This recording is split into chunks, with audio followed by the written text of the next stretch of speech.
días. ¿Cómo están? Bien. Hicimos un cambio, bien, muy bien. Hicimos un cambio de día. Mañana viene seguridad y hoy vamos a presentar un tema muy interesante, muy importante de Comisión Federal de Electricidad y de la Secretaría de Energía. Está con nosotros Luz Helena González, secretaria de Energía, Emilia Calleja, directora general de Comisión Federal de Electricidad, y Jorge Islas, el doctor Jorge Islas, que es subsecretario de Planeación y Transición Energética. Nos van a presentar una decisión que se tomó hace poco realmente, en la idea que tenemos de ir impulsando cada vez más las energías renovables en nuestro país.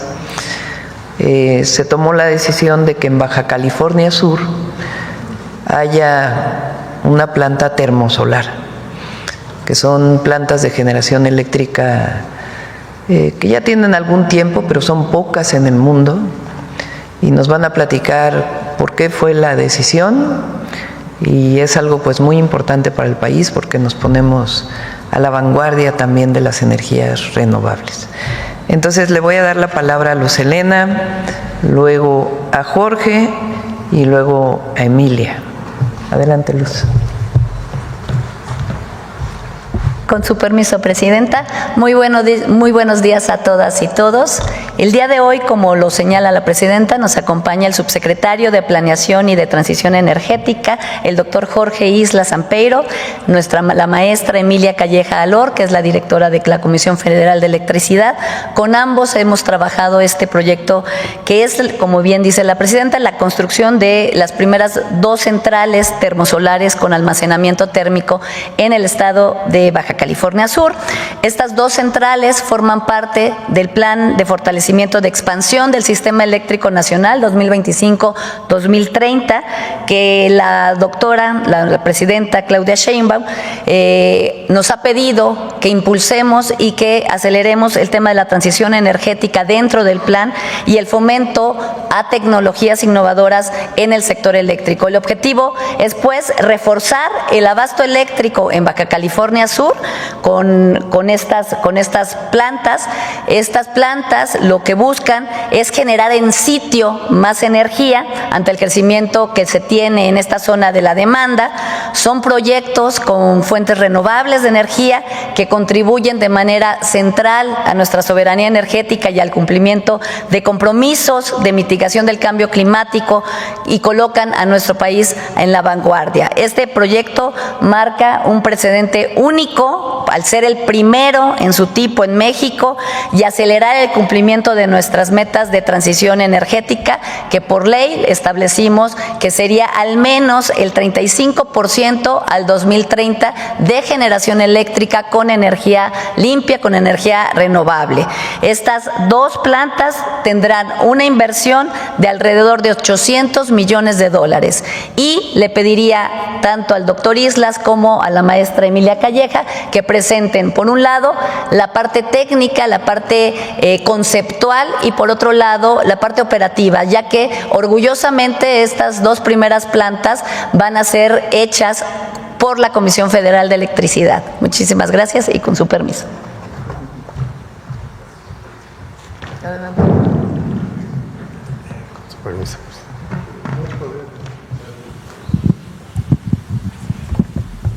Querida Presidenta, muy buenos días. Voy a dar inicio a esta presentación sobre proyectos termosolares en Baja California Sur. La que sigue, por favor. Esta es una central muy interesante porque nos va a permitir incorporar en México una tecnología solar que va a producir electricidad con capacidad firme, es decir, sin intermitencias. Nosotros sabemos que hay otro tipo de plantas solares que se usan ya mucho en México, como son las centrales fotovoltaicas, que también producen electricidad a partir del sol. Sin embargo, estas plantas no tienen algo que esta tecnología sí tiene, que es la capacidad de almacenar energía térmica para seguir produciendo electricidad, por ejemplo, durante la noche. Al incorporar esta tecnología, ¿qué vamos a ganar? Bueno, vamos a ganar que vamos a poder descarbonizar el sector eléctrico al sustituir combustibles fósiles como el combustóleo, el diésel y el gas, ¿sí? También vamos a poder aprovechar el vasto recurso de energía solar que hay en el país, especialmente en el norte del país, donde el recurso solar es muy intenso y nos permite entonces incorporar tecnologías como las que estamos tratando en esta mañanera, ¿sí? Esto nos va a permitir aumentar la autosuficiencia y la soberanía energética del país. Y también nos va a ayudar a promover la innovación, ¿no?, que es una de las características que siempre ha tenido nuestra presidenta, el desarrollo tecnológico y nuevas cadenas de valor. La idea es que con el tiempo esta tecnología también la podemos, en su mayor parte, construir los diferentes componentes aquí en el país. La que sigue, por favor.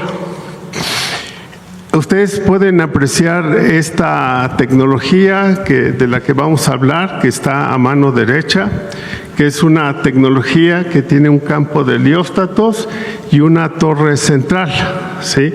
Por eso también se le llama tecnología de potencia solar térmica de torre central, ¿sí? Esto sin duda no es gratuito. Esta torre central es una torre que puede medir inclusive más de 100 metros y alrededor de la cual sí se ponen todos los componentes que van a hacer funcionar a esta tecnología de una manera óptima. La que sigue, por favor. En este diagrama les voy a presentar un poco cómo funciona esta tecnología. Decirles que esta tecnología, su uso va a ser inédito en México. Hasta ahora no lo hemos usado en esta modalidad. Es decir, es una tecnología que concentra la energía solar en una torre central.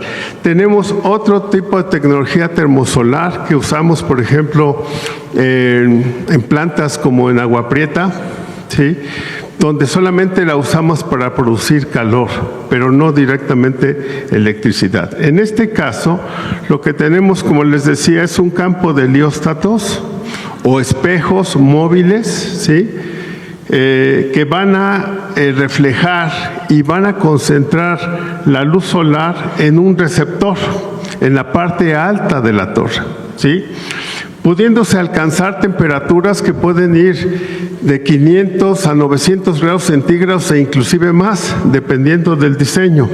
Bueno, con esas temperaturas lo que podemos hacer nosotros es fundir sales, ¿sí?, y convertirlas de estado sólido a líquido.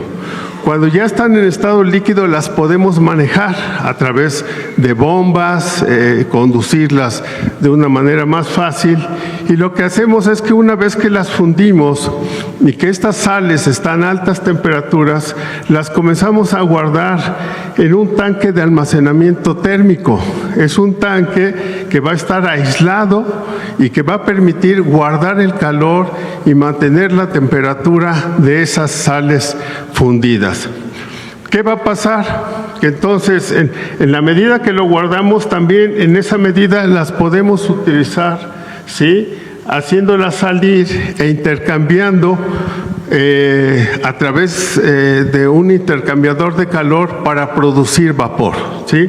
De esta manera, en este intercambiador de calor, podemos producir vapor que viene de acá, ¿sí?, y que va a dar hacia una zona donde se encuentran turbinas donde va a producir trabajo, las va a mover. Esa misma turbina, ¿sí?, va a accionar un generador y aquí se va a producir la electricidad que después, a través de un transformador, la podemos llevar a las líneas de transmisión y conducirlos a centros de consumo que pueden estar muy lejanos. La belleza de esta tecnología, y esto lo sabe muy bien la presidenta, es que la cantidad de calor de sales fundidas que podemos guardar aquí son tales que inclusive yéndose el sol, podemos nosotros seguir generando electricidad, porque vamos a tener aquí una cantidad de energía térmica que podrá salir, ¿sí?, como ya les expliqué, para seguir produciendo vapor y seguir produciendo electricidad. De esta manera logramos tener una tecnología solar para producir electricidad con capacidad firme, es decir, sin la intermitencia. La que sigue, por favor. Bueno, aquí les muestro un diagrama donde, como bien lo ha dicho la presidenta, esta tecnología tiene décadas que se está usando ya en varias regiones del mundo y actualmente hay una capacidad instalada de 1.400 megawatts. Es decir, tenemos una tecnología madura, una tecnología confiable que puede, al ser incorporada, participar en el desarrollo nacional y en el fortalecimiento de la soberanía energética. Es cuanto, Presidenta. Gracias. Adelante, Emilia.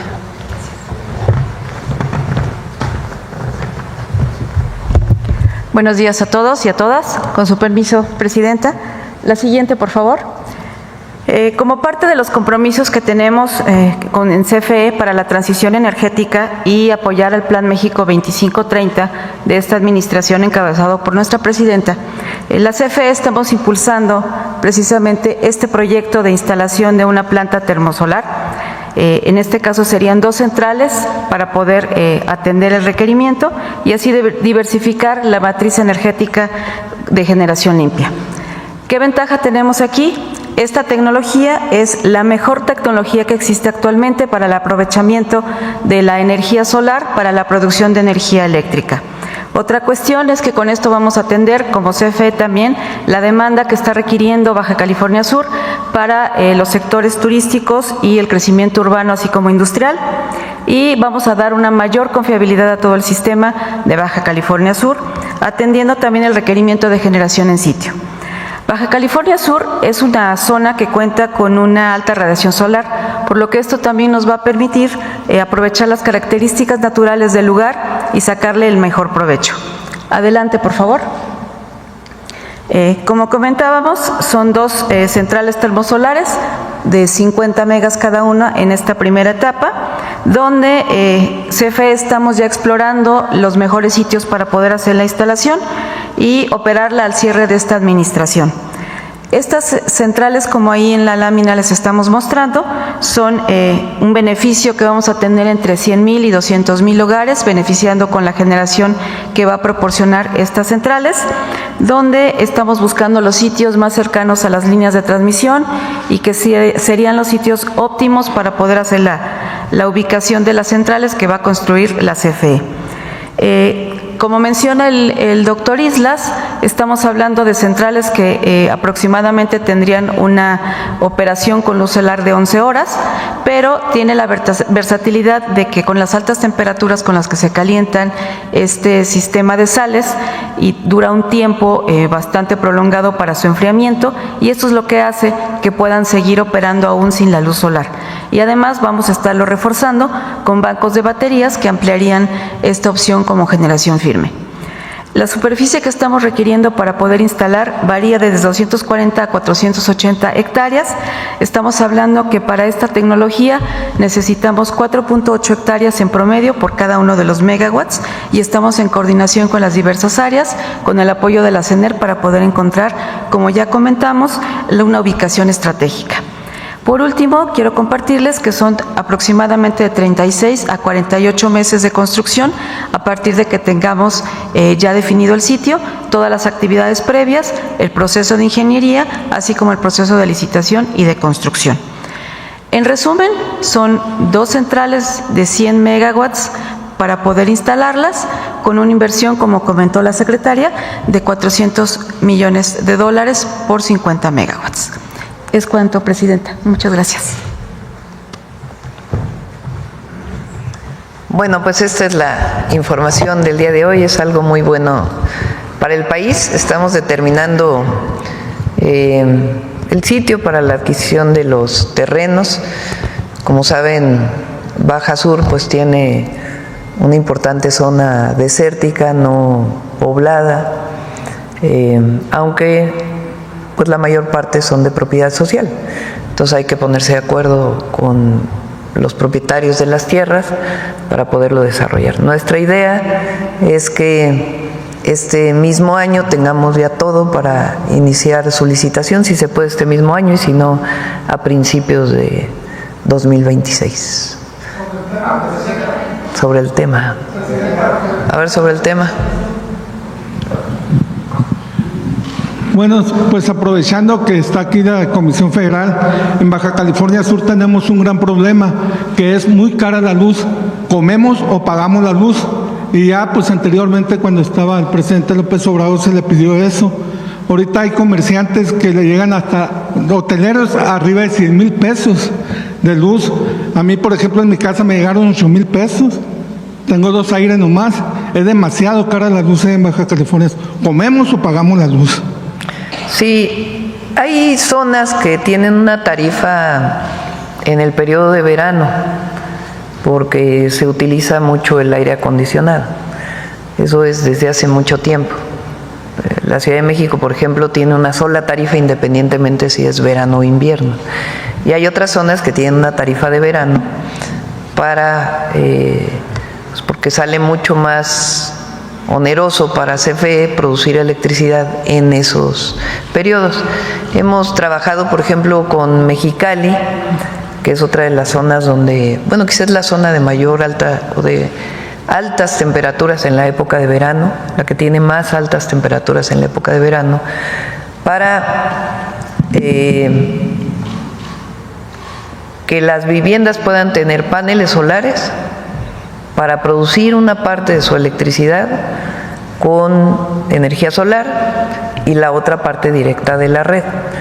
Estamos desarrollando ese proyecto este año en Mexicali y de salir bien nos vamos a ir a otras zonas para poder disminuir la tarifa en el hogar y al mismo tiempo que no se presione tanto CFE para mayor generación de electricidad.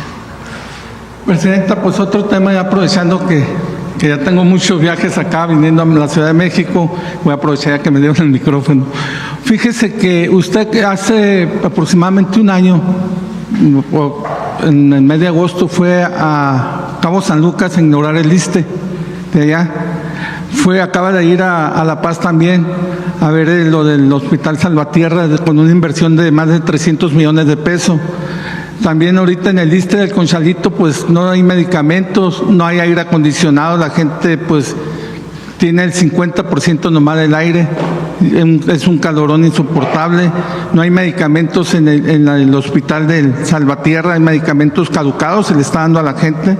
Usted ha dicho que lo principal es la salud y allá pues en Baja California Sur, por ejemplo, en Cabo San Lucas, como le digo, ya fue en agosto, parece, si más bien no recuerdo cuando usted fue, y todavía no está funcionando, tiene el 50% nomás por pura cuestión burocrática, eso es lo que nos dicen, y así está ¿El hospital del ISSSTE? ¿Mande? ¿El hospital del ISSSTE? El hospital del ISSSTE de Cabo San Lucas, que usted fue y lo ignoró. Sí, fuimos y juntos está el 50% con el presidente López nomás. Obrador, sí. Vamos a revisar exactamente qué está pasando. Por ejemplo, en el de Tlapa, que estuve ahora en la montaña de Guerrero el fin de semana, Fíjese, el problema que tiene es que requiere médicos especialistas que aún no se han podido contratar para irse a esa zona. Vamos a revisar exactamente qué está pasando en el ISSSTE. Dice que por la COEPRIS que no le ha permitido y que tienen problemas los mismos gente de ahí que están trabajadores. Por eso no creo que sea COFEPRIS, pero vamos a preguntarle a Martí para que nos dé una explicación hoy mismo del tema del ISSSTE ahí en Cabo San Lucas. Ha avanzado mucho en estos meses el ISSSTE. Se compraron nuevas ambulancias, pasaron los trabajadores de 6 a 8 horas, que era una solicitud que ellos hacían, se está contratando nuevos trabajadores después de años de que no hubo contratación, y vamos a revisar en particular. Ahora, en el tema de los medicamentos, recuerden que esta semana que pasó hubo una distribución masiva para los centros de salud, en el caso del IMSS Bienestar. Y ahora, a partir del día de hoy, inicia el mismo proceso en los hospitales. Los hospitales tienen su complejidad porque cada hospital es distinto, porque tiene distintas especialidades, a diferencia de los centros de salud. Pero el día de hoy inicia la repartición con las rutas de la salud en los hospitales del IMSS Bienestar. Otra cuestión, fíjese que en Baja California Sur hay un ejido, está muy grande, pues lo voy a leer nomás así poquito para que más o menos usted nos apoye a esta gente. Le mandan, dice, presidente de la comisaría ejidal de San Vicente de los Planes solicita de su ayuda ante una gran injusticia que amenaza a nuestro ejido. Este grito de auxilio es por un juicio agrario que lleva más de 22 años de duración entre nuestro ejido y una empresa extranjera denominada Boca de la Salina y Punta Arena. Como último recurso solo nos queda un amparo que se presentó ante la sentencia por el Tribunal Superior Agrario. Este aún no se resuelve. Afortunadamente estamos seguros, debido a la reforma judicial, actúen conforme al derecho, sin vicios en el proceso de criterios motivados por intereses oscuros. ¿Tiene más? ¿En qué municipio es? ¿Mande? ¿En qué municipio es? Es en el municipio de La Paz, en los Planes. Es un extranjero que pues despojó a más de 500 ejidatarios. Además, no puede usted ni pasar a la playa donde tienen ahí tapados ellos, ni los mismos ejidatarios. Y esto Lo revisamos, por supuesto. Le pido a la Procuraduría Agraria en particular y les damos la información. Para cerrar, otro tema, fíjese que hace, no sé si 10 o 12 días aquí en la mañanera se tocó un tema sobre los de las gasolineras, lo que estaba pasando. En Baja California Sur hay un empresario también que ya se ha publicado varias veces, donde tienen más de 5 años y una gran inversión. Han llegado otros inversionistas ahí a poner su gasolinera, más de 10 gasolineras, y él tiene más de 5 años que no le han podido, por una firma, no le han podido abrir la gasolinera. Pues vamos a ver qué está pasando. Si nos das el dato también. Sí. Gracias, presidenta. Gracias.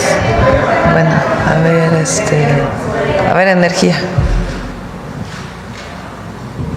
¿Qué tal? Gracias, muy buenos días. Juan Hernández de Diario Basta, Tabasco Hoy, Campeche Hoy y Quintana Roo de Grupo Cantón.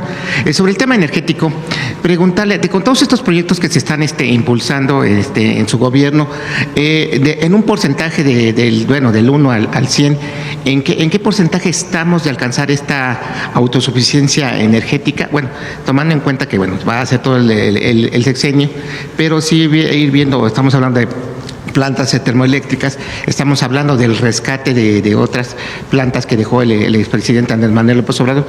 Estamos hablando de todo un trabajo y que incluso él lo había dicho, va a llevar tiempo. Se sentaron las bases y a usted le está tocando, aparte de cerrar estas bases, le está tocando de alguna manera hacer impulsar pues todo este legado que le dejó energético el expresidente López Obrador.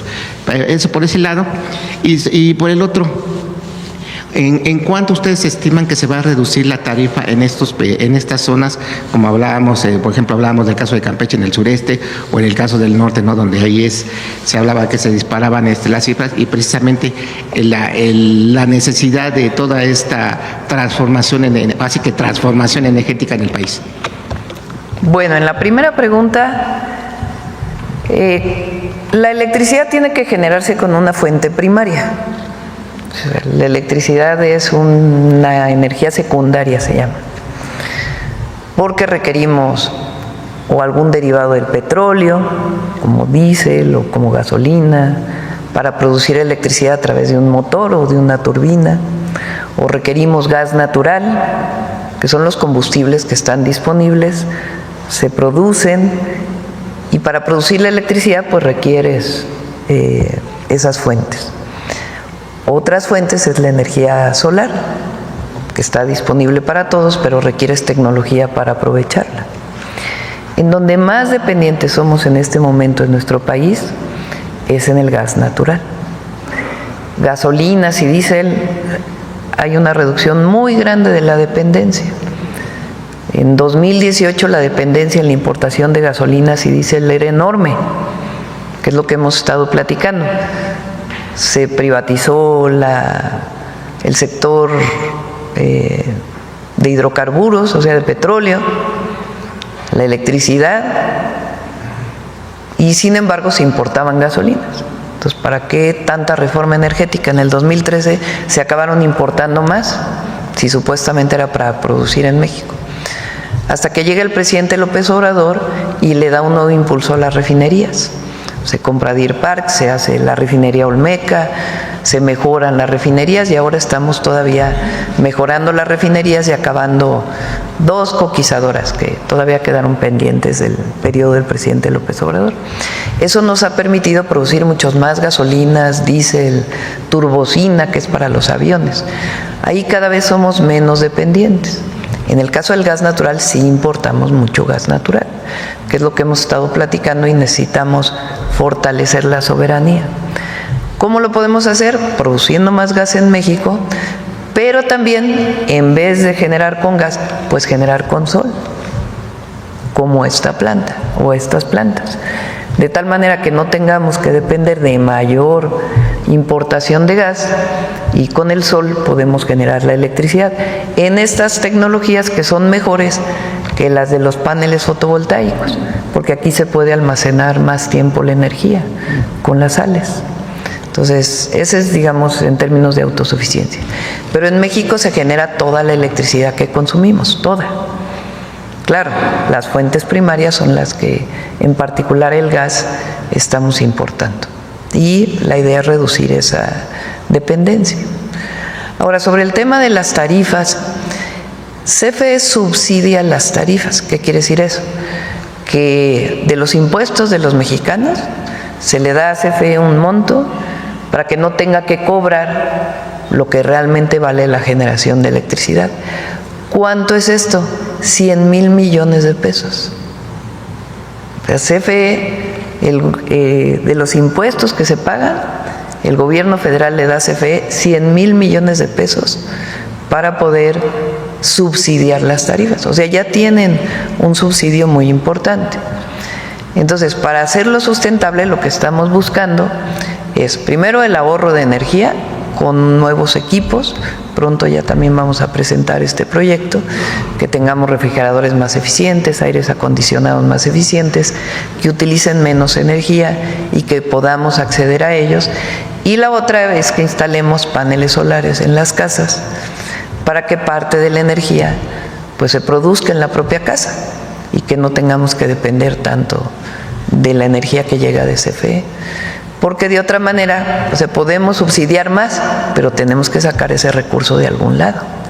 Entonces, por eso es este plan integral que estamos haciendo. ¿Y del porcentaje? ¿Cuánto hablaríamos ahorita? ¿De avance? ¿Porcentaje de qué? Avance de lo que, de todo lo que está. Bueno, nosotros planteamos 26,000 megawatts nuevos de Comisión Federal de Electricidad. Y estamos en este momento inaugurando las plantas que se quedaron también del sexenio del presidente López Obrador. ¿Y como cuántas licitaciones ya abrieron este año de las nuevas plantas? 5 nuevas licitaciones. Hay un plan para hacerlo cada año. Digo, mencionaba esto porque anteriormente, bueno, con lo que había impulsado el expresidente López Obrador, pues hubo un retraso precisamente a toda esta investida que realizó la Suprema Corte de Justicia en frenar todo lo que conllevara a transformación, ¿no? Reforma energética, reforma a diversas leyes. Entonces, bueno, pues ahorita digamos. Bueno, hay 2 cosas muy importantes de CFE en torno a eso.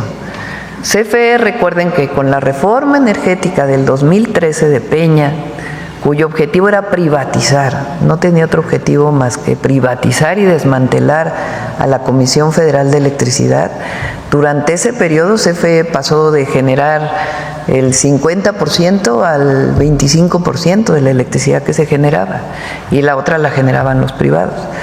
El presidente la deja en 55%, una parte CFE y otra parte las plantas que se compraron a Iberdrola. Y ahora por ley, CFE tiene que tener a fuerzas el 56% de la generación. ¿56 o 54? 54% de la generación, perdón. 54%. Ya es por ley, ya es obligatorio. Ya no puede bajarse la producción de CFE. Por eso, pues, este plan tan ambicioso de nueva generación de Comisión Federal de Electricidad. Perfecto, muchas gracias. Bueno, y en un segundo tema, es un tema obligado, que en este caso es la declaración de culpabilidad del mayor Zambada. Quise saber sus impresiones sobre lo que declaró. Obviamente esto ha sido, el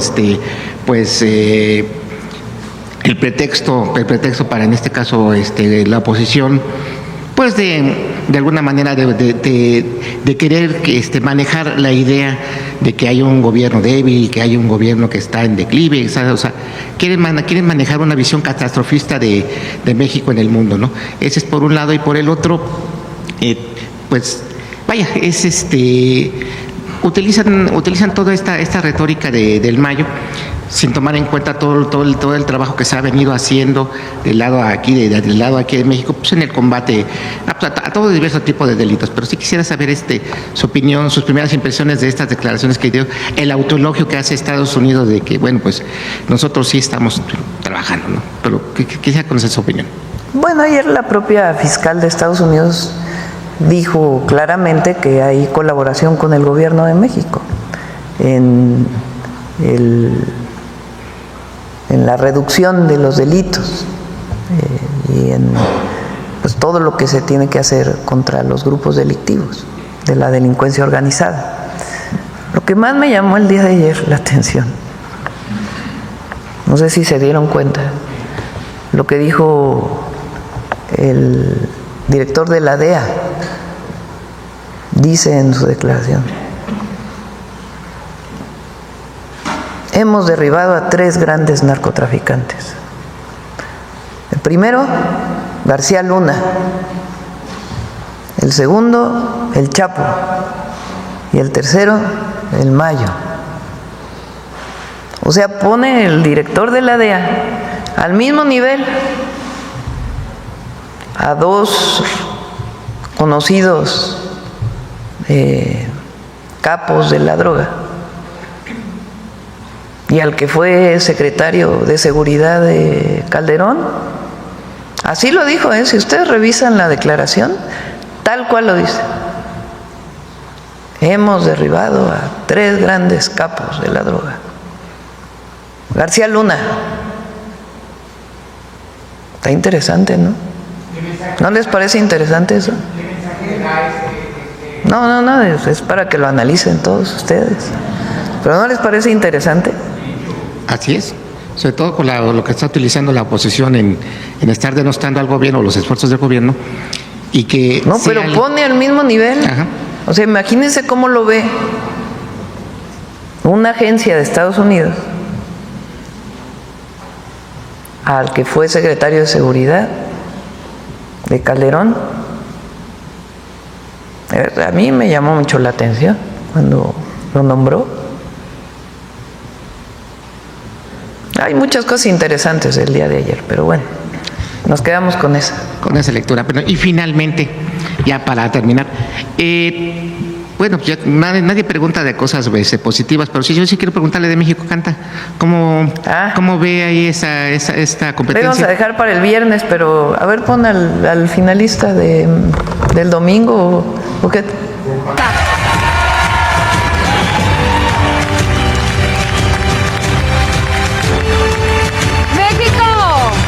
Esto es lo que se vive en el escenario más importante del país. Más de casi 3 millones, ¿no? Han visto México Canta. Los invitamos a que lo vean domingo, 7 de la noche, canales públicos, y en el 11 a las 8. Adelante, vamos. A ver, aquí la compañera que nos visita hoy. Tanesi, presidenta, buenos días. Nicasia Lino de Radio Tosepan. Bueno, con respecto al tema de energía, si tienen algún planteamiento con energía y las comunidades indígenas para poder fortalecer sobre todo, pero también el tema de la autonomía y que algo muy importante es que sea como una oportunidad para que ellas y ellos puedan empoderarse y nosotras podamos justo pues administrar nuestras propias energías desde los territorios. Si están planteando algo al respecto y cómo sería. Hay un plan que se llama Justicia Energética. Una parte es estufas de leña, que estamos impulsando, estufas eficientes de leña, que estamos impulsando en la región purépecha, y después podemos ampliarlo a otras zonas, a otras regiones. Y la otra es electrificación a través, ya sea directamente de la red o con paneles solares especiales para cada comunidad. Está ahora en Durango, ¿verdad? En la Sierra de Durango, ahí inició, ¿no? Estamos ahí ahora y la idea es que continúe, que ninguna comunidad se quede sin tener su acceso a la energía eléctrica. Sí, que eso ayudaría mucho. Y en los 16 planes de justicia, tiene razón Luz, o sea, todos los planes de justicia tienen una parte de justicia energética. Gracias. Eso pues sí ayudaría mucho, sobre todo porque en las comunidades aún estamos sin luz, ¿no? Y bueno, otro con respecto a otro tema, justo que tiene que ver también con energía, allá en Cuetzalan, en el Hospital General, en la sierra pues sabemos que tenemos un clima bastante dinámico, hay mucha lluvia, también truenos y todo eso.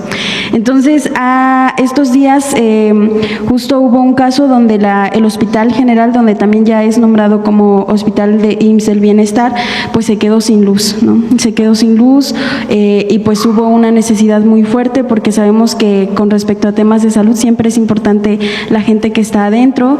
Entonces, también pues hay necesidades específicas como temas de materiales médicos, medicamentos y pues personal especialistas. Entonces, no sé ahí, por ejemplo, cuáles son como las acciones para también fortalecer el tema energético dentro de estos hospitales, pero cómo se le está dando seguimiento en la Sierra Norte, en zonas de Veracruz, con los hospitales generales, hospitales del bienestar hoy en día también ya. Bueno, CFE tiene un sistema muy eficiente para de inmediato, dependiendo obviamente del daño, de inmediato poder resolver cualquier situación de falta de luz, y en particular en los hospitales. Vamos a ver ahí en particular en la Sierra de Puebla en Cuetzalan, exactamente qué pasó. ¿Todavía sigue sin luz? Sí, no, ya hay ya luz, está. Sí, ya, pero sí, el hospital está en muy malas condiciones en realidad. Es parte En el IMSS Bienestar hice un recorrido con todo el equipo del IMSS Bienestar y el secretario de Salud a todas las entidades del país. Ahí se hizo un diagnóstico muy detallado de qué requiere cada hospital para que tenga sus quirófanos funcionando, para que tenga todos los equipos y todos los médicos especialistas o enfermeras especialistas, enfermeros especialistas que se requieran. El plan emergente para el IMSS Bienestar tiene alrededor de 6 meses. Ya se están inclusive licitando los equipos que faltan para que 258 quirófanos que tenían problemas puedan estar funcionando al 100. Aires acondicionados, como decía el compañero, y otros temas que faltaban en los hospitales. Entonces estamos en este proceso y en la contratación de médicos especialistas. En algunos casos, cuando los médicos especialistas por alguna razón no se quieren ir a vivir a Cuetzalan y no hay médicos en la zona, por ejemplo, que quieran trabajar ahí, se hace un esquema donde los médicos puedan ir de otro lugar 2 días, 3 días a la semana para atender las cirugías programadas.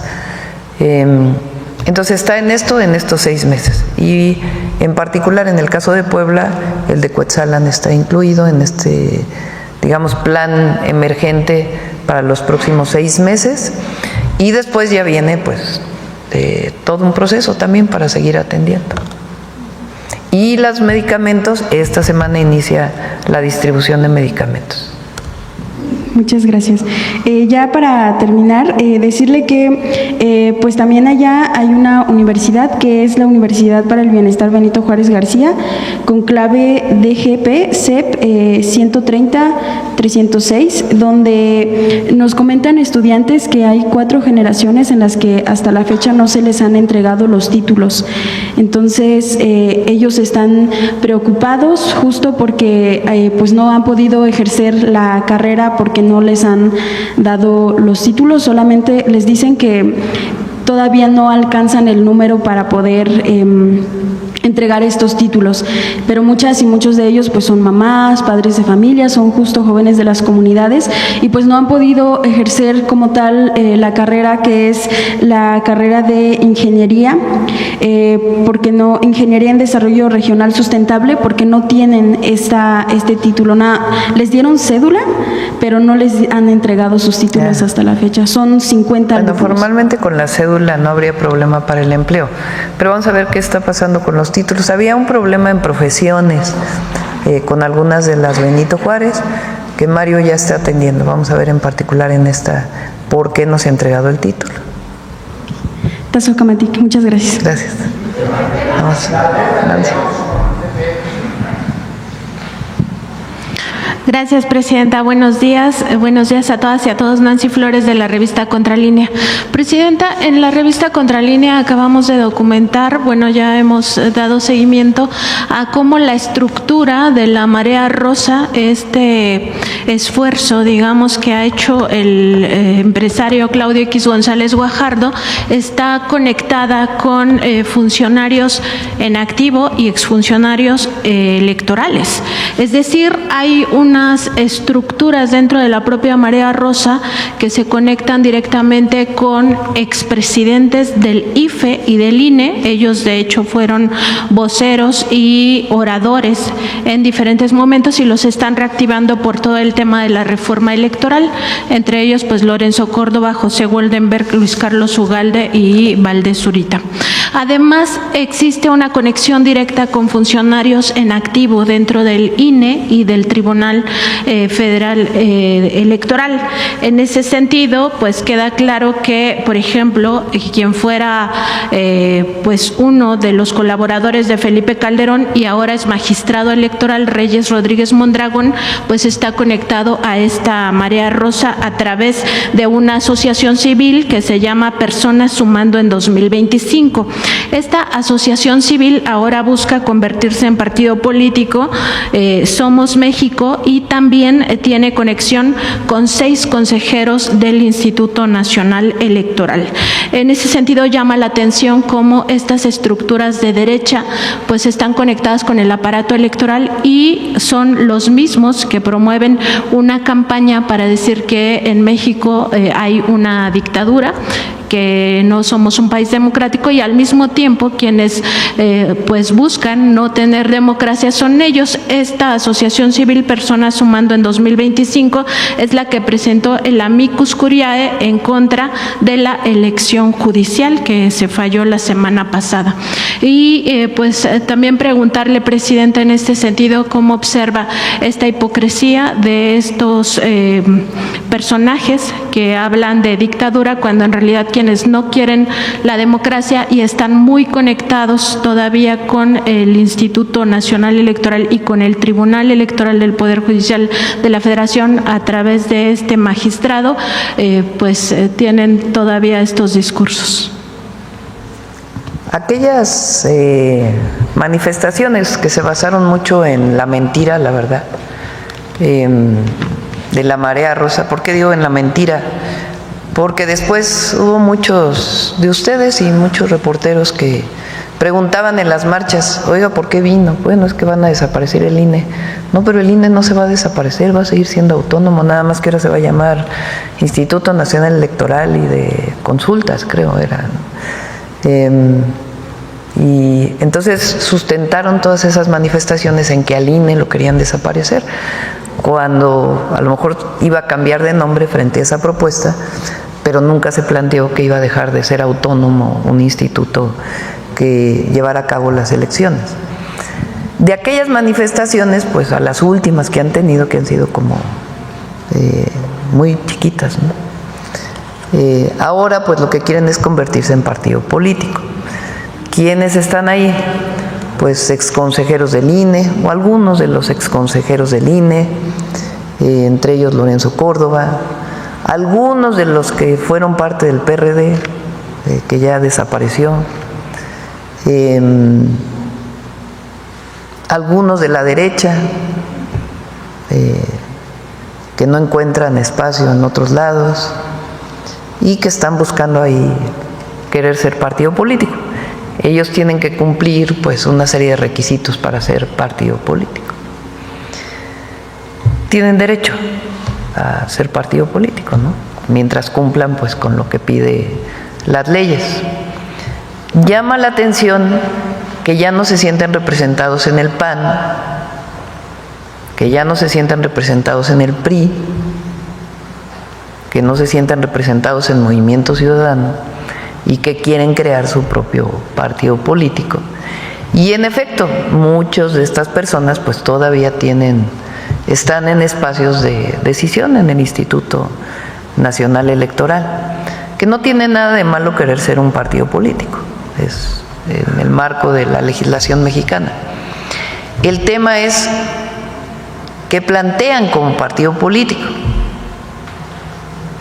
porque yo no he oído ninguna propuesta, más que sigan los pluris. No, porque si van a ser un partido político, que supongan saca el 4% de la votación, pues ¿qué es lo que quieren? Pluris. Entonces que sigan los pluris. Que no desaparezca el INE, pues nadie está planteando que desaparezca el INE. Que México no sea autoritario, pues México no es autoritario. Hay más democracia ahora que cuando ellos fueron presidentes del INE. He puesto aquí el ejemplo muchas veces de Ugalde, que ahora ya se fue a Harvard a dar una cátedra sobre los gobiernos populistas, pero fue quien se opuso terminantemente a que se abrieran todas las casillas y que fue parte fundamental del fraude electoral del 2006, siendo presidente del INE. O Lorenzo Córdoba, que aquí ya hemos puesto varias veces el audio de cómo un presidente del INE se expresa de pueblos originarios, o cómo desde la presidencia del INE en realidad tenía una posición en apoyo a un partido político o a un sector de la sociedad, minoritario, por cierto. Entonces, tienen derecho a ser partido. El tema es qué plantean. Y lo interesante, pues es que no se sienten representados en ningún otro. Y que justo también han sido promotores de fraudes electorales, no solo 2006, sino también 2012 y antes. No, y el 2000, que supuestamente gran transición a la democracia, y después el propio Labastida dice fue un pacto con Estados Unidos, en donde Zedillo decidió apoyar al PAN para que llegara a la presidencia, pero lo ponen como si hubiera sido la gran transición, que después fue la gran traición, porque vino el desafuero, el fraude electoral del 2006. Entonces, hay que conocer la historia de ese proceso. Ah, sí, alternancia en el poder, pues eso hizo en el PRIAN, ¿no? Desde entonces hablábamos del PRIAN, que supuestamente todo cambia para quedar igual, esa transición entre el PRI y el PAN, que fue lo mismo. Presidenta, en otro tema, preguntarle si ya se evaluó si México buscaría establecer tratados de extradición con países donde no se tiene tratados por temas fiscales. Se lo pregunto porque ahora con el nuevo Poder Judicial es muy probable que los evasores de impuestos pues busquen huir del país en vez de pagar sus obligaciones fiscales. Habría que plantearlo, me quedé pensando con qué países, pero sí habría que plantearlo.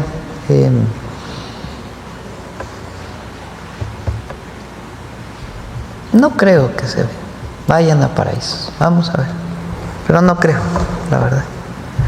Están pagando la mayoría de los empresarios, la gran mayoría de los empresarios están pagando sus impuestos.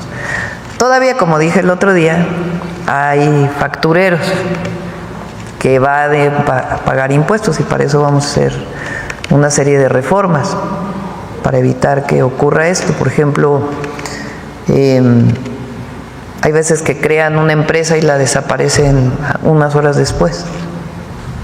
Pues esto ya no se puede permitir, ¿no? Cuestiones de este tipo que ponen trabas a este proceso de facturación falsa para no pagar impuestos. Pero la verdad, la mayoría está pagando sus impuestos, pues por eso hay la recaudación que hay. Hay algunos que todavía se niegan, ¿no? Vamos a ver. Presidenta, en otro tema también, la semana pasada se refirió al caso del Grupo México y la contaminación del río Sonora y al tema de Calica. A mí me gustaría preguntarle cómo va específicamente la denuncia penal por el tema de la contaminación del río Sonora. Sabemos que ya algunas personas pues presentan enfermedades terminales por esta contaminación y también saber si se estaría previendo que sea el nuevo Poder Judicial el que pues le toque juzgar este asunto y si pudiera venir la secretaria Alicia Bárcena pues para explicarnos. Sí, cómo no, le decimos a Alicia que venga. ¿Qué estamos planteando? Trabajando con las comunidades, porque es cuando ocurrió el incidente de la contaminación del río por parte de Grupo México, en la época de Peña, se hizo un fideicomiso en donde se depositaron recursos para la remediación de suelos, de agua y para construir hospitales y incluso un laboratorio y varios temas. Antes de irse Peña, cierran ese fideicomiso y quedan muchas obras inconclusas que la comunidad quiere que se terminen. Entonces hay un grupo de trabajo que está hablando con Grupo México de manera muy transparente a partir de las peticiones que hacen las comunidades para que se terminen los hospitales, haya el seguimiento epidemiológico de toda la población, se remedien los suelos, haya un sistema de medición de calidad del agua de manera permanente, haya un laboratorio que se pedía desde hace mucho tiempo para poder darle seguimiento a la población que pudo haber recibido contaminación de este episodio o que puede seguir contaminándose porque hay suelo contaminado, y todas las remediaciones que tienen que hacerse asociadas con esto. Entonces se está trabajando en ello, en la búsqueda de que Grupo México pues acabe de pagar todo lo que tiene que pagar por este accidente o incidente que hubo.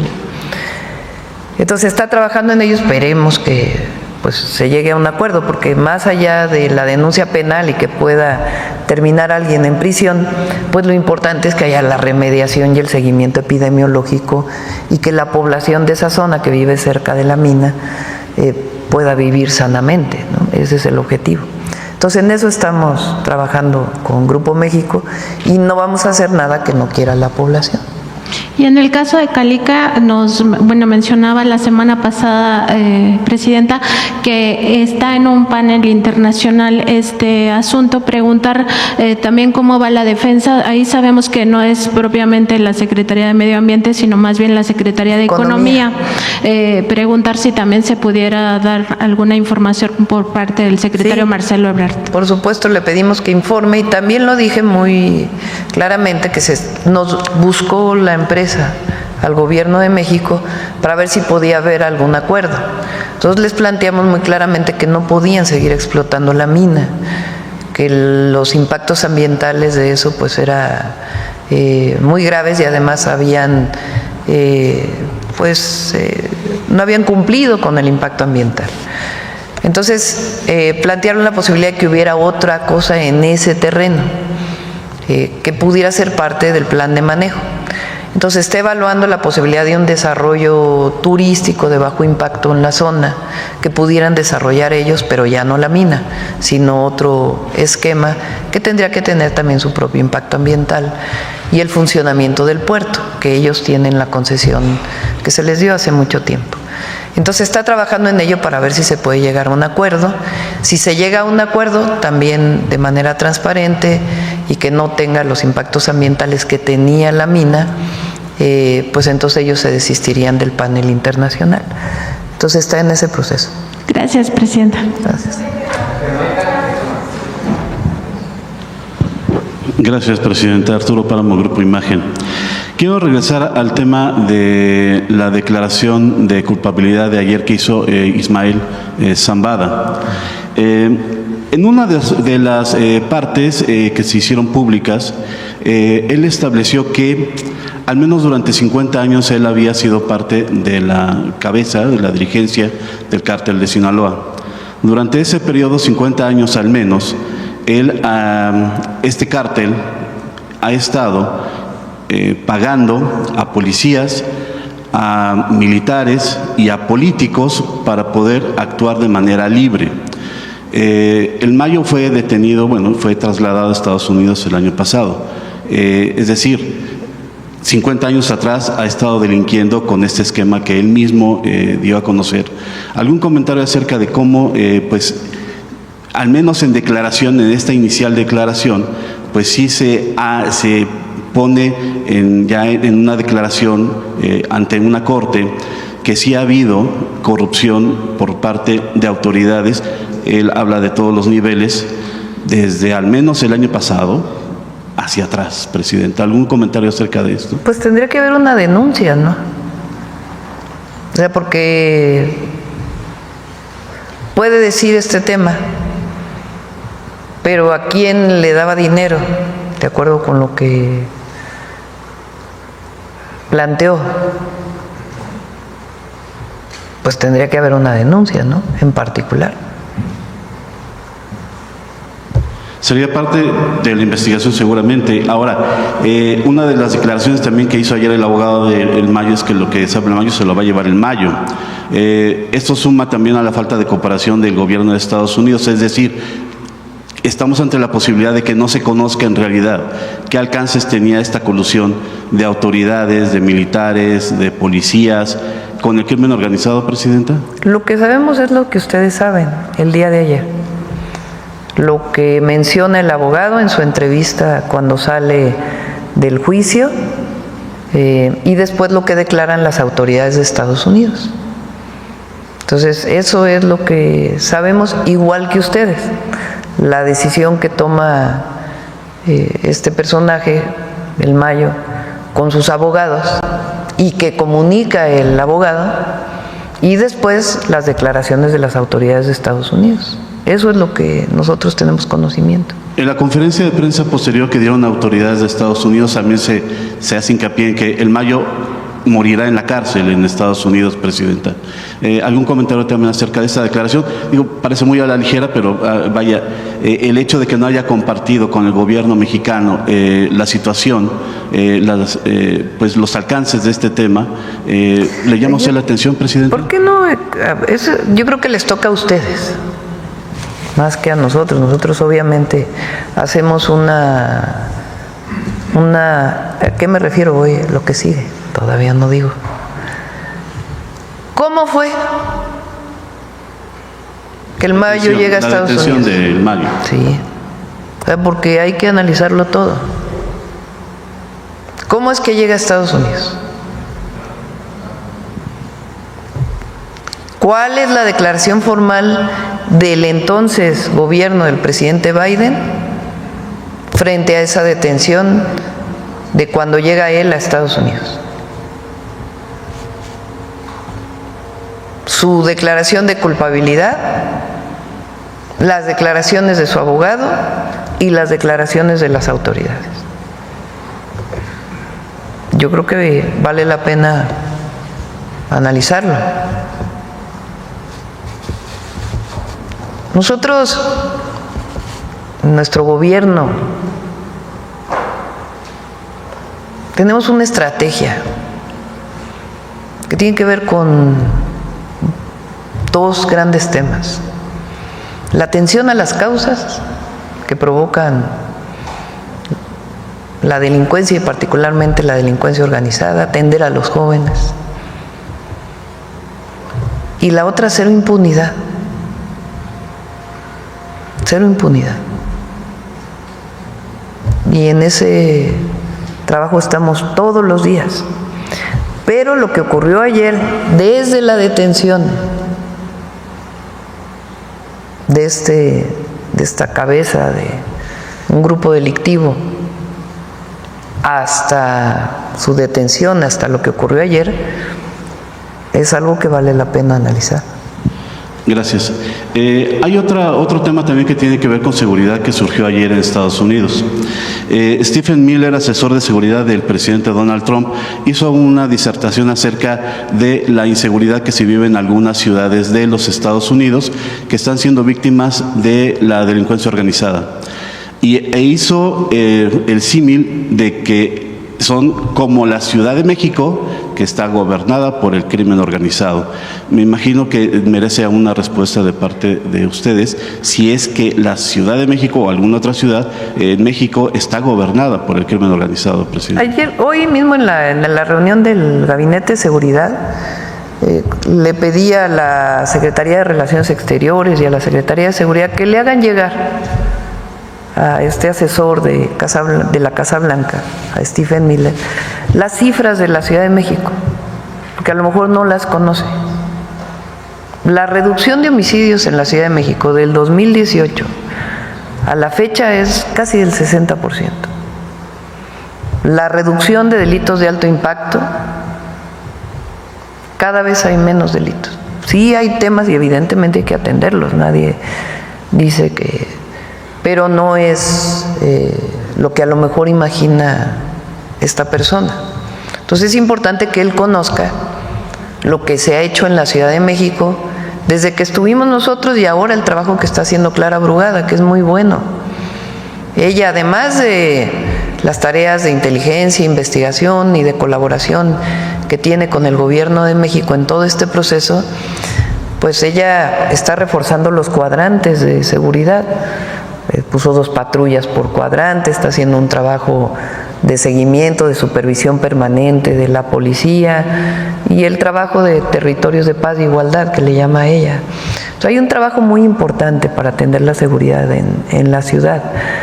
La percepción de seguridad pues ha aumentado mucho en la ciudad o ha disminuido la percepción de inseguridad.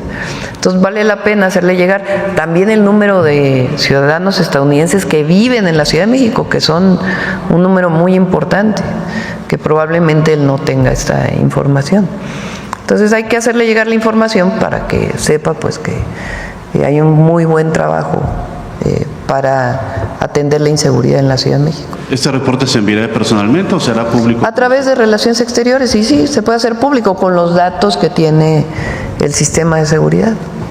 Gracias, presidenta. Y otro tema, ayer tuvo usted una reunión con los ministros de Medio Ambiente de América Latina y el Caribe. Se reforzó la idea de que México, bueno, el planteamiento de que México está en la ruta de reducir las emisiones de carbono hasta en 35%, si bien entendí. ¿Esto va en curso, presidenta, con lo que está haciendo con el gobierno, o hay algo que se esté interponiendo, no sé, las licitaciones para las plantas de energía, la complejidad para construirlas, no sé, o va todo viento en popa, presidenta? Se está actualizando el Plan Nacional de Cambio Climático. Recientemente se hizo una publicación y ahora lo estamos actualizando. La reducción de emisiones de gases de efecto invernadero tiene que ver con reducción en el transporte, reducción en la generación de electricidad, reducción en el sector agrícola, captura de carbono, es decir, mayor reforestación, el programa Sembrando Vida. Entonces se está actualizando el programa nacional o el Plan Nacional de Cambio Climático para poder pues definir ya con el análisis cuándo se va a cumplir la reducción de emisiones y qué medidas se están tomando. Gracias. Y por último, no sé si me puedan comentar la secretaria o la directora, estas 2 plantas que se van a construir en Baja California, me imagino que estarán cerca de los núcleos, en Baja California Sur, no sé si estarán cerca de los núcleos más grandes, es decir, Los Cabos y La Paz. En La Paz hay una planta que genera bastante contaminación para la ciudad de La Paz. ¿Esta cerraría? Se van a sustituir algunas de las de combustión interna Se iba a plantear una planta más grande de combustión interna y ahora esa va a ser más pequeña y se va a sustituir con solar. Toda esta energía que se genera va para todo Baja California Sur, que es un sistema prácticamente aislado.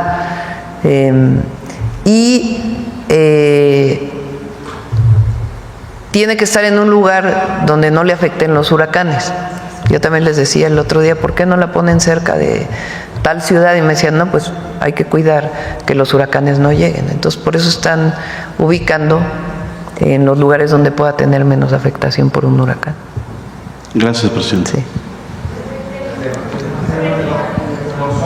En pocas palabras, es en sustitución de planta de diésel, estas plantas solares. O sea, en vez de que haya una planta de diésel nueva, va a ser una pequeñita de diésel y la mayor parte solar. Sí. Acá. Luego voy atrás si quieres. Hola, buenos días. José Leveña de Publimetro. En principio, sobre la construcción de las plantas, comentaban que generar entre 50 a 100 megawatts. ¿En cuánto tiempo es esta generación? Si es por día, por las 11 horas que estará en funcionamiento. Si esta cifra satisface la creciente demanda de electricidad y cuál sería el impacto ambiental, porque entiendo que, bueno, a la hora de generar electricidad no es contaminante, pero necesita agua, necesita algunos químicos y desalinización.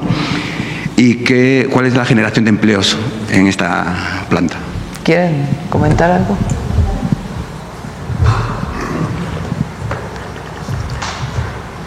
Sí, con mucho gusto.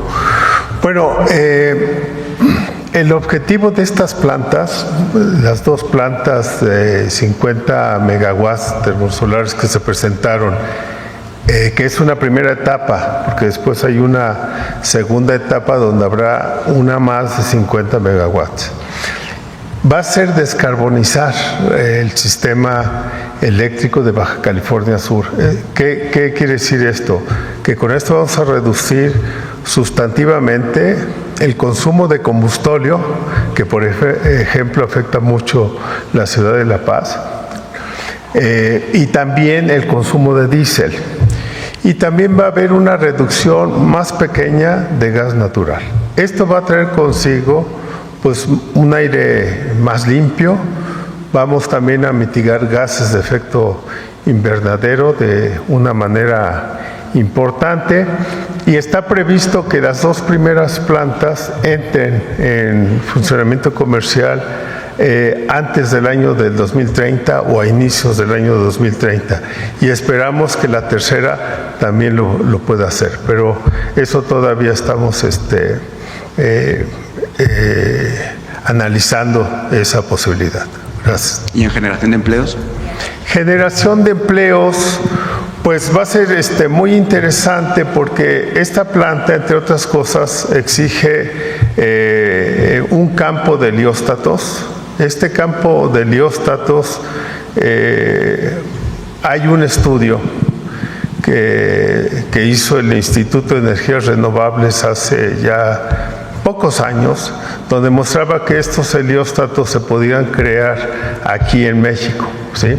Entonces, eso podría traer aparejado un contenido nacional muy alto, que podría ser del orden del 60% inclusive, y que esos helióstatos se podrían construir también aquí en el país. Hay una componente de obra civil que por supuesto será hecha aquí en México. La torre central, que es una construcción también muy importante, que como les decía puede medir más de 100 metros, también se va a hacer con material de acá. Y lo que sí tendríamos tal vez que importar, pues es la turbina de vapor, ¿no? Como se hace para otras plantas termoeléctricas. Pero el contenido nacional y la creación de empleo sí sería muy alto. Gracias. Presidenta, en otro tema, teniendo en cuenta que ayer comenzaron sus spots y hablaba de justicia social y de salud para todos, internacionalmente el canciller alemán Friedrich Merz y también el primer ministro francés hablaron ayer de una crisis del estado del bienestar, que se estaba acabando el estado del bienestar. Parece que México camina en otro rumbo, camina en la fusión del IMSS, del ISSSTE y del IMSS Bienestar. Pero, ¿qué tendrá que hacer el Gobierno para que no llegue al punto de países como Alemania o Francia que ya hablan de ese colapso? No sé por qué, no escuché la declaración, voy a buscarla, de Alemania y Francia. Durante todo el periodo neoliberal, una de las máximas era que lo privado era mejor que lo público, que todo debía privatizarse. El extremo pues es Argentina, ¿no?, donde es todo, absolutamente todo. Ahora es una visión de que lo que es público se corrompe, como si lo privado no se corrompiera, ¿no? Se corrompe, es ineficiente, el gobierno es incapaz de desarrollar un sistema de salud, educación, es incapaz de producir petróleo, electricidad, todo debe ser privado. Y la manera de reducir la pobreza o la desigualdad, pues el mercado se encarga. El mercado es la mejor forma de distribuir los recursos.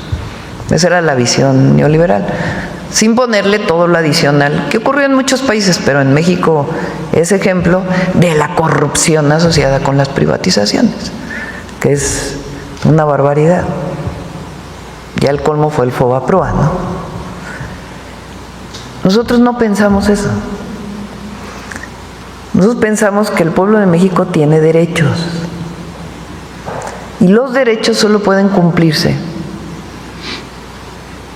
particularmente en la educación y en la salud, cuando los provee el Estado. Esa es una visión nuestra. No quiere decir que no haya salud privada o que no haya educación privada. Sí, está bien.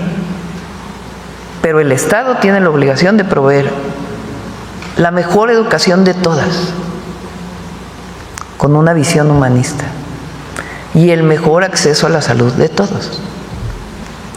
Porque aunque hablen del seguro popular y de todo lo que hablan, lo cierto es que todo el proceso de privatización generó una enorme desigualdad y pobreza en nuestro pueblo. Entonces, nuestra visión es que el Estado debe dar educación desde la inicial hasta el posgrado, gratuita y de calidad. Y que el acceso a la salud igual debe ser gratuito y de calidad. ¿Cuáles son los sistemas de salud en México? Pública.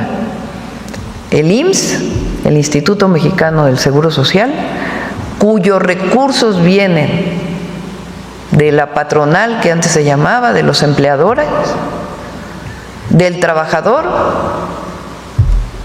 y del gobierno, que en realidad son recursos públicos que vienen de los impuestos de la gente. El ISSSTE, que es para los trabajadores del Estado, cuyos recursos vienen del trabajador y del Estado. Y el IMSS Bienestar, para todos aquellos que no tienen seguridad social y que tienen derecho a una salud pública de calidad gratuita. Y somos perseverantes en ese pensamiento y en esa decisión. Entonces, estamos mejorando el IMSS, el ISSSTE y el IMSS Bienestar. Y nuestra visión es que estos tres sistemas constituyan un sistema único de salud pública, en donde cada mexicano y mexicana pueda ir a cualquiera de los sistemas independientemente de su afiliación. Y hacia allá vamos. Eso constituye parte de lo que se llama el estado de bienestar. ¿Por qué nosotros le pusimos bienestar? Cuarta transformación tiene que ver con bienestar para el pueblo de México. ¿Por qué nuestros programas llevan el nombre de bienestar? Porque nuestra visión es que cualquier mexicano o mexicana debe vivir con bienestar y que el Estado debe proveer ese estado de bienestar. Además de otras acciones que tienen que ver con el bienestar de la gente, pero tienen que ver con un impulso de una política, como el salario mínimo, el aumento al salario mínimo. Entonces, México va en ese sentido. Y por eso hay una reducción de la pobreza y una reducción de la desigualdad. Y por eso la gente quiere a la Cuarta Transformación, pues porque recibe beneficios directos y otros derechos sociales que antes no había, no solo educación y salud, sino pensión universal.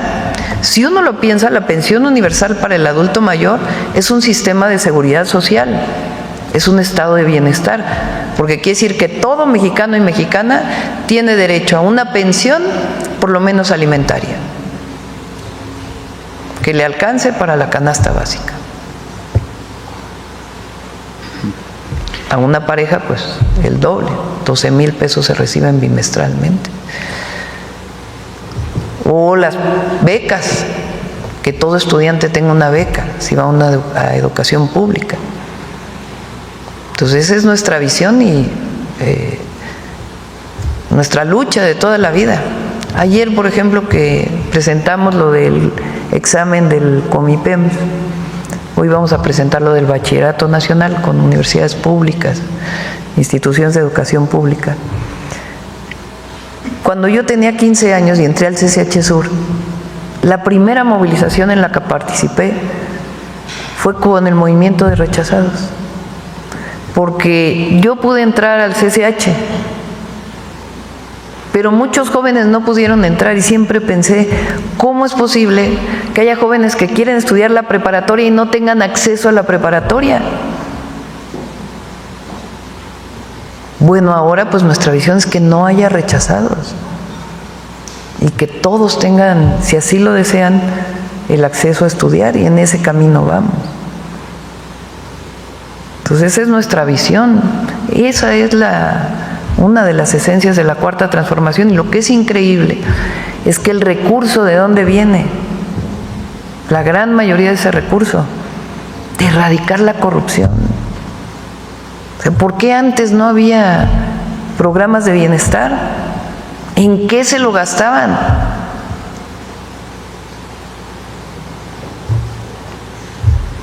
También sería importante fomentar, en julio hubo récord histórico de afiliados al IMSS, también sería importante tratar de trabajar en reducir la informalidad en el país, que todavía sigue siendo muy amplia.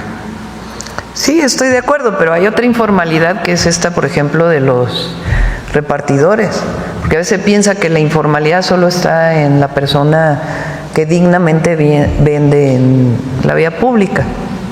Y digo dignamente porque luego también se estigmatiza mucho. Claro que tiene que haber orden, tiene que haber espacios para caminar, espacios para vender, pues tiene que haber un orden en una ciudad.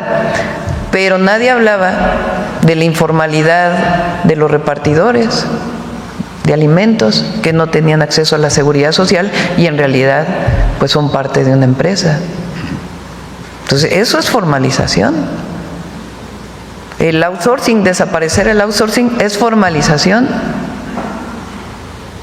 No nada más la persona que dignamente vende la vía pública.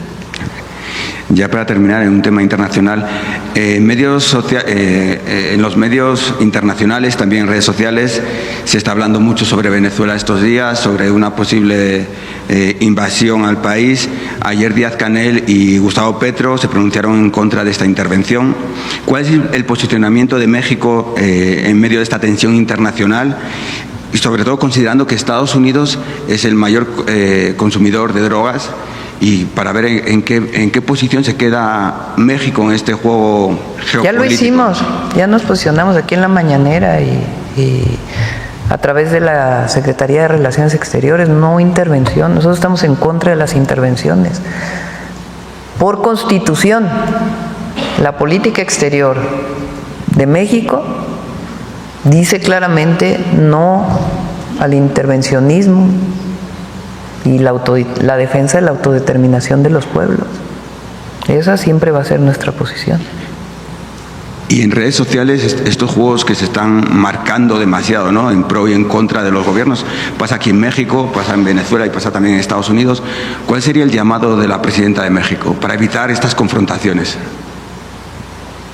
¿Cómo para evitar confrontaciones? Evitar esas confrontaciones en las que hay argumentos, mucha desinformación sobre barcos en el Caribe, otros dicen que son petroleros.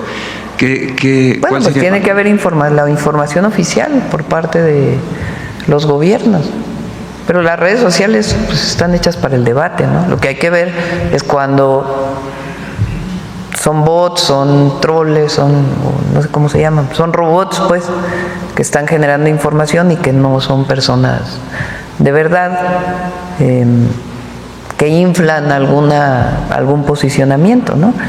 Pero el debate es bienvenido, ahora, sustentado en información que no sea falsa. Y también nuestra posición, puede uno estar de acuerdo con un gobierno o no, pero nosotros nunca vamos a estar a favor de la intervención de un gobierno extranjero en un país soberano.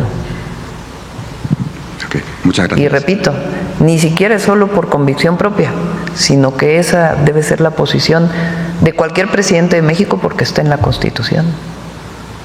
Muchas gracias. A ver, aquí.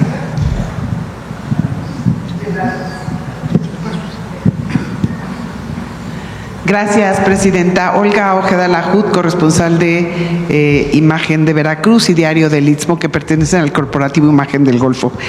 Presidente, en meses pasados se anunció la planta de cogeneración de electricidad que se va a construir en el complejo petroquímico La Cangrejera.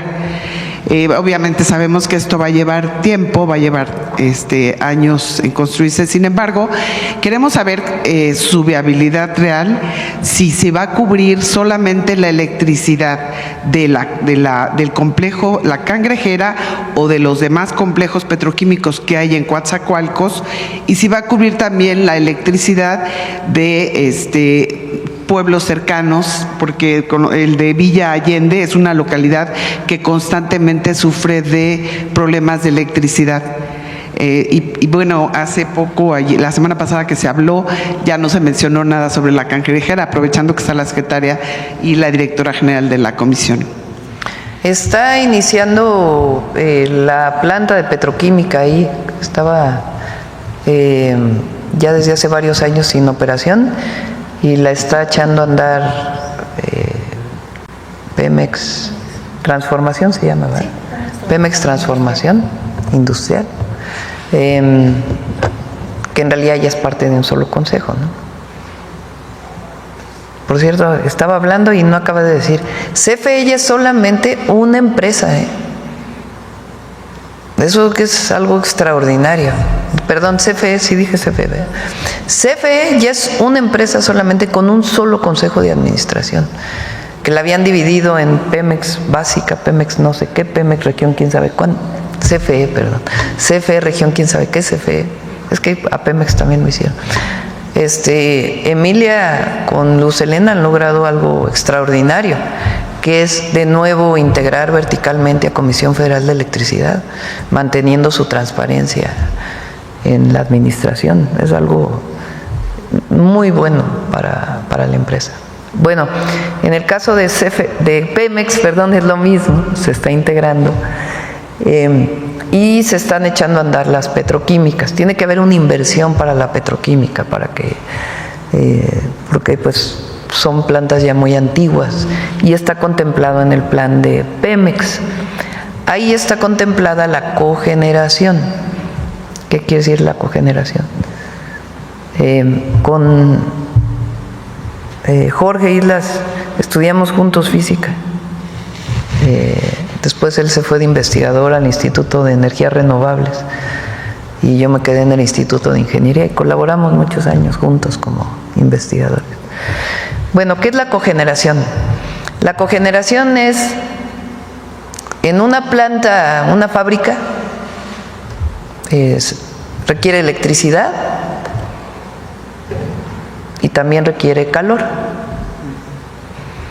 Pero muchas de las plantas industriales, como una petroquímica, produce calor, también vapor, y ese vapor se puede desperdiciar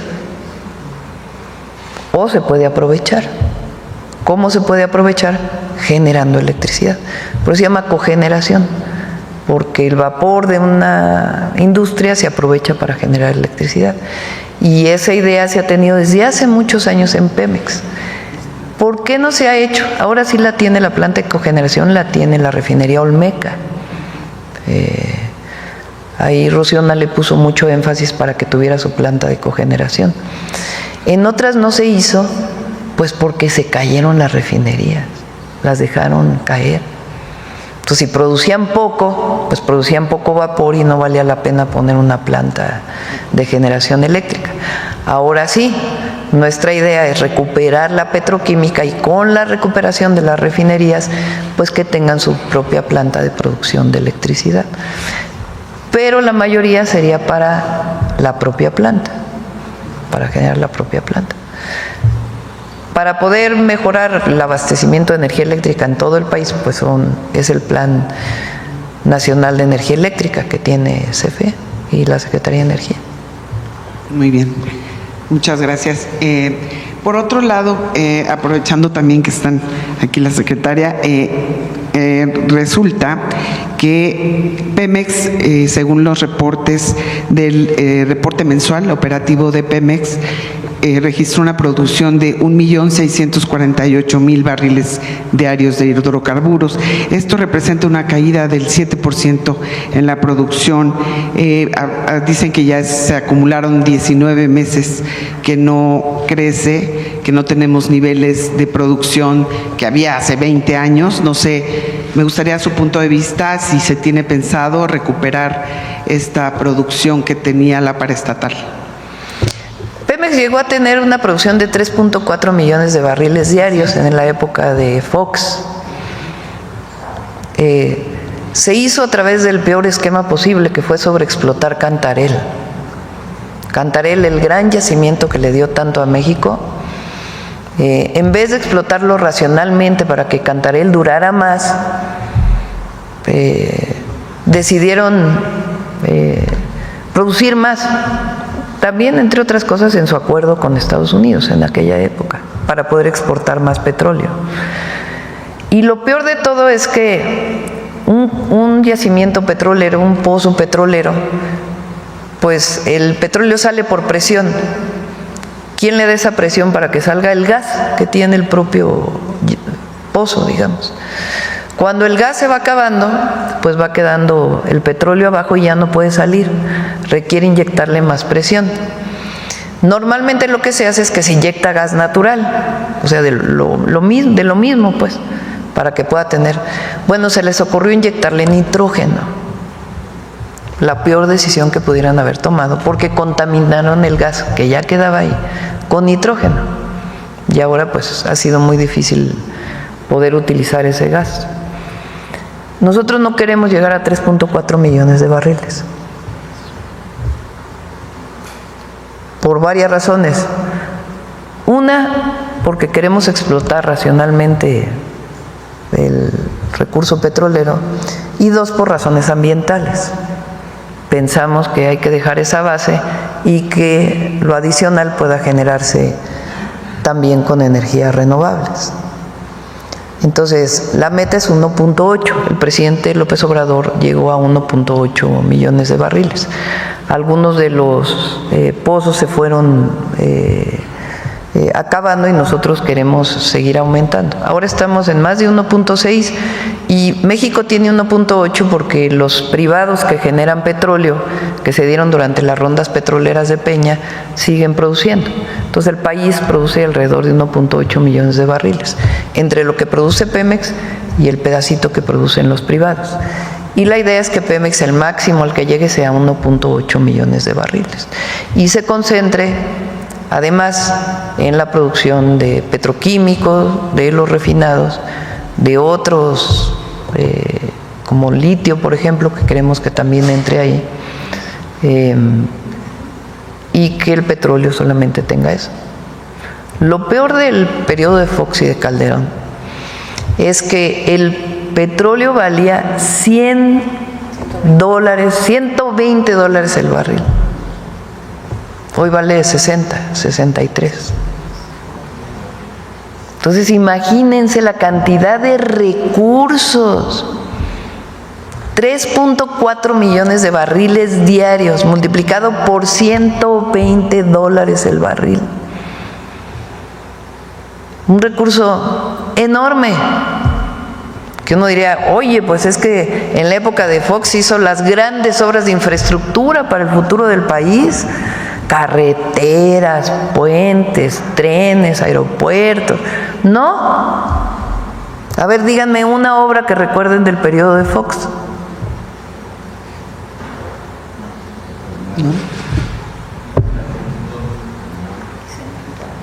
O Calderón, que también vivió una buena parte de la bonanza petrolera de aquellas épocas.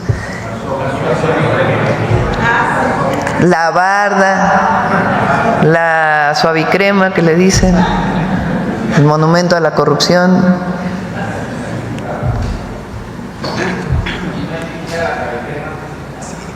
En fin, bueno. Gracias, Presidenta. Bueno, como último, un tema ambiental. Cada 4 o 5 años, el pico de Orizaba sufre una reducción de su glaciar de alrededor de 100 metros. Según estimaciones del Centro de Ciencias de la Tierra de la Universidad Veracruzana. De hecho, ya hay analistas que lo catalogan como un enfermo en etapa terminal, por así decirlo. No. El deshielo es un tema preocupante, ya que pues, el pico de Orizaba es una gran fuente de agua para varios municipios de Veracruz.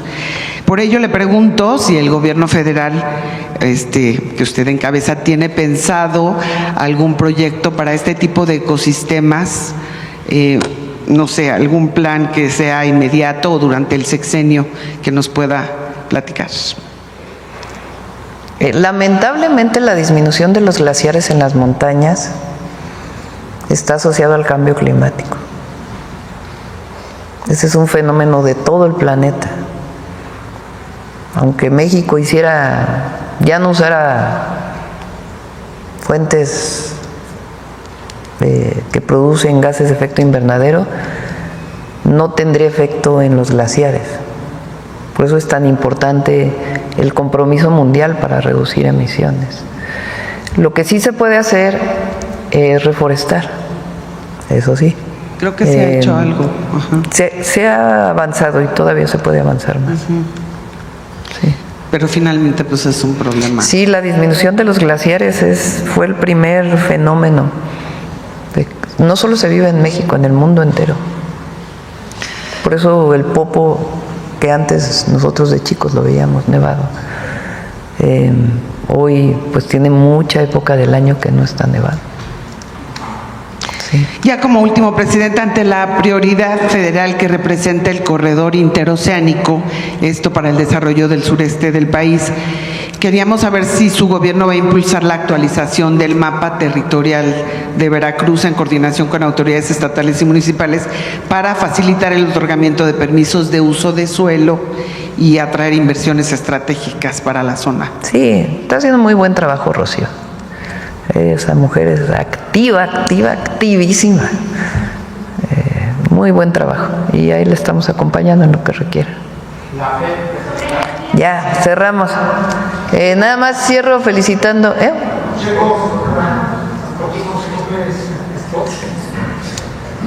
Sí, vamos a poner los spots del informe, pero nada más quiero felicitar a la tenista que ganó el US Open. ¿Cómo se llama ella? Un partido. Renata Zarazúa venció a la estadounidense Madison Keys en la primera ronda del US Open. Felicidades. ¿Sí? Siempre le deseamos suerte a todos los mexicanos que representan a México. Bueno, les voy a dejar ahí mis spots del día de ayer. Mañana presentamos los de mañana. Hoy vamos a subir otros. La salud no es un negocio, es un derecho universal de calidad y gratuito. Este año terminamos 31 hospitales, 12 centros de salud y estamos equipando 256 quirófanos. Iniciamos la construcción de 20 hospitales y estamos entregando medicamentos a todos los rincones del país. Además, personas con discapacidad, adultas mayores, reciben salud casa por casa. Con honestidad y trabajo, la transformación avanza. Primer informe. Somos un gobierno con principios y con causas. Nos guían las grandes culturas originarias, nuestra historia y la máxima de que por el bien de todas y todos, primero los pobres. Seguir disminuyendo la pobreza con prosperidad compartida. Gobernamos con honestidad y amor al pueblo. Hoy México es más libre, soberano, justo y democrático, con mejores salarios, programas de bienestar e inversión. El país tiene rumbo. Con principios y honestidad, la transformación avanza. Primer informe. El sello de la Cuarta Transformación es la justicia social. El dinero que antes se robaba no llega directo al 82% de las familias. Ya son derechos constitucionales la pensión adulto mayor, el apoyo a personas con discapacidad, la beca universal para preparatoria pública, el apoyo al campo y muchos otros. Y hay 3 nuevos programas: pensión para mujeres de 60 a 64, becas para estudiantes de secundaria pública y salud casa por casa. Somos un gobierno para el pueblo, por eso la transformación avanza. Primer informe. Esténse pendientes de los de hoy. Muchas gracias. Buen día. El jueves los recibo. ¿Llegan hoy en la noche? Mañana tienen programado eventos con los secretarios, secretarias, con los empresarios, y yo los recibo el jueves. Como a las 12, si mal no me acuerdo, a las 12 del jueves. Gracias. Buen día.